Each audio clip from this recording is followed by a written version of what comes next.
Bonjour à tous, je me présente, je suis David Vigourou, vigneron dans les Côtes du Frontonnet, à peu près une trentaine de kilomètres au nord de Toulouse. Je travaille avec mon épouse et mes enfants et mon père sur la propriété. C'est un domaine familial.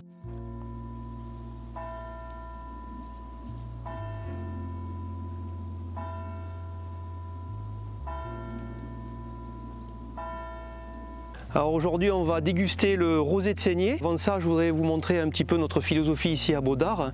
Nous sommes, comme je vous ai dit, haute valeur environnementale. Nous avons ici un tilleul dont on peut ramasser les branches et faire de la tisane tout l'hiver.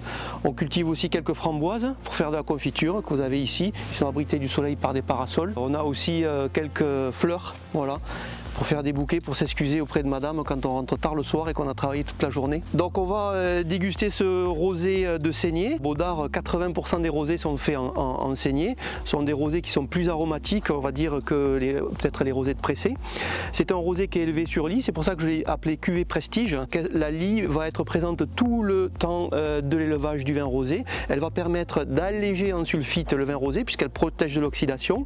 Elle va aussi amener beaucoup de gras au vin, beaucoup de structure, préserver les arômes, et aussi un élément qui n'est pas neutre, c'est qu'au fur et à mesure de l'élevage du vin, cette lie, manger la couleur. Donc on a des vins qui sont relativement clairs. En nez, on a vraiment une explosion de fruits. On est plutôt sur le fruit exotique.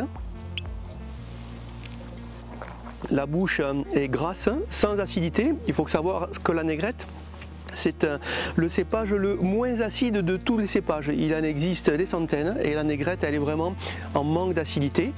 C'est pour ça que parfois on l'assemble à du gamay qui est un peu plus acide pour amener une petite structure, mais une petite acidité.